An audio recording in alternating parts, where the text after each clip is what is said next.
तर मंडळी, कर्नाटकचे माजी DGP ओम प्रकाश यांची त्यांच्याच घरात हत्या झाल्यानं संपूर्ण राज्यामध्ये आता खळबळ उडाली आहे। या घटनेचा संशय त्यांच्या पत्नी पल्लवीवरच केलेला आहे। त्यामुळे पोलिसांनी पल्लवीला ताब्यात घेतला आहे आणि त्याची चौकशी देखील सुरू आहे।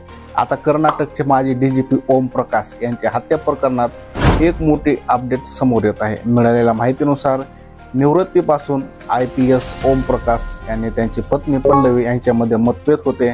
अनेक वेळा हा वाद पोलिसांमध्ये पोहोचला होता। तर जवळपास राहणारे लोक म्हणतात की त्यांच्या जवळजवळ दररोज भांडण होत होते। त्यांच्या घरातून अनेकदा मारामारी आणि ओरडण्याचे आवाज येत असत। गेल्या काही दिवसापासून IPS ओम प्रकाश यांची पत्नी पल्लवी खूपच आक्रमक झाली होती। यामुळे पोलीसही आले होते। यावेळी त्यांच्या घराबाहेर शेजारची गर्दी जमली होती। पण IPS ओम प्रकाश यांची हत्या होईल अशी कोणालाही अपेक्षा नव्हती। बरं, या घटनेनंतर लगेचच IPS ओम प्रकाश यांच्या पत्नीने पल्लवी यांनी दुसऱ्या DGPच्या पत्नीला व्हिडिओ कॉल केला आणि यामध्ये तिने त्यांना सांगितलं की राक्षसाचा नाश केला आहे। हे ऐकून माझी DGPची पत्नी अवाक झाल्या आणि तिने ताबडतोब पोलिसांना कळवले। याआधी पल्लवीने देखील स्वतः पोलिसांना फोन करून या घटनेची माहिती दिली होती। ही माहिती बेंगळूरचे अतिरिक्त पोलीस आयुक्त विकास कुमार यांनी दिली। ही माहिती पोलीस नियंत्रण कक्ष 112 या क्रमांकावर मिळाली। या माहितीनंतर पोलीस घटनास्थळी पोहोचले तेव्हा घरात 3 लोक उपस्थित होते। माजी DGP ओम प्रकाश स्वतः मेलेल्या अवस्थेमध्ये होते, तर त्यांची पत्नी पल्लवी आणि त्यांची मुलगी देखील घरामध्ये उपस्थित होत्या। या घटनेनंतर माजी DGPच्या मुलानेही तक्रार दाखल केली होती। त्याच्या वडिलांना चाकूने वार करून मारल्याचं सांगितलं गेलं। पोलिसांनी दिलेल्या माहितीनुसार माजी DGPना तातडीने रुग्णालयात नेण्यात आलं।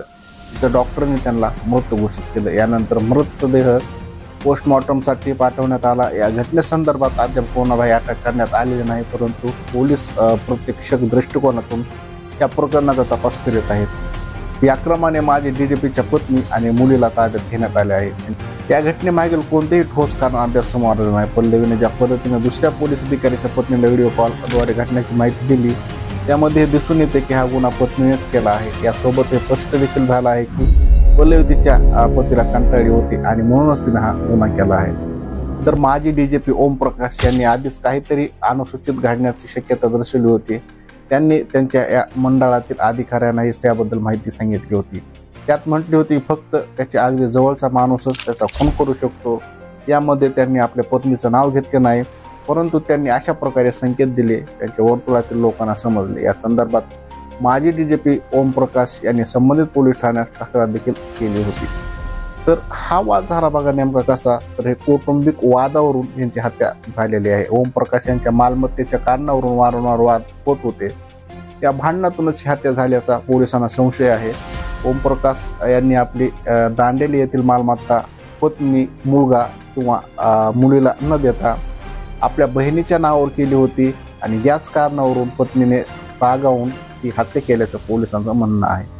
DGP आलोक मोहन बेंगळूर शहर पोलीस आयुक्त यांनी तर ओम प्रकाश हे मूळचे बिहारचे आहेत। बिहारमधील चंपारण्य जिल्ह्यामध्ये ओम प्रकाश यांचे IPS अधिकारी झाल्यानंतर बळारी जिल्ह्यातील हारपनहल्ली येथे SP म्हणून कामाला कारकीर्द सुरुवात झाली। यानंतर त्यांनी शिवमोगा, कारवार आणि चिकमगळूर जिल्ह्यामध्ये पोलीस अधीक्षक म्हणून काम केले। त्यांनी कर्नाटक लोकायुक्तमध्ये राज्य दक्षता कक्षाचे SP, अग्निशमन विभागाचे DIG आणि CIDचे IGP म्हणून काम पाहिले होते। तर ओम प्रकाश हे मूळचे बिहारचे होते आणि त्यांच्या मालमत्तेवरूनच ही हत्या झाल्याचं स्पष्ट केलं जात आहे। कारण की त्यांची जी संपत्ती होती ते त्यांच्या मुलाच्या देखील नावावर नव्हती किंवा त्यांच्या बायकोच्या नावावर नव्हती किंवा त्याच्या मुलाच्या देखील नावावर नव्हती, तर ती संपत्ती होती त्यांच्या बहिणीच्या नावावर। आणि ह्याच्यामधूनच पत्नीला हे देखवलं नाही म्हणा किंवा त्यांच्यामध्ये काहीतरी खलबत झाली आणि ह्या विषयावरून रोज भांडणं होत होते। आणि आमची जी प्रॉपर्टी आहे आमच्या मुलाच्या नावावर कर नसतं, बहिणीच्या नावावर कर नसतं, माझ्या नावावर कर, अशा प्रकारची त्यांच्यामध्ये रोज वारंवार भांडणं होत होते। आणि भांडणं काही साधेसुधे होत नव्हते, तर शेजाऱ्यांना देखील आवाज जात होता आणि त्याच्यामुळे शेजाऱ्या देखील घराबाहेर जमा व्हायचे। अशा प्रकारचे कृत्य झालेलं आहे। बरं, या महिलेवर संशय व्यक्त करण्याचं कारण हे आहे की तिने व्हिडिओ कॉल करून सांगितलं की मी राक्षसाला संपवलेला आहे आणि याच्यामधूनच आता पोलिसांना देखील संशय येत आहे। आणि ह्या वाद पण आणि पोलीस तक्रार पण अगोदर केली होती। वारंवार पोलिसाला देखील माहिती होतं प्रकरण, त्यामुळे आता या पत्नीला अटक केलेली असून ती चौकशी चालू आहे। आणि हीच मुख्य सूत्रधार असल्याचा संशय आता व्यक्त केला जात आहे.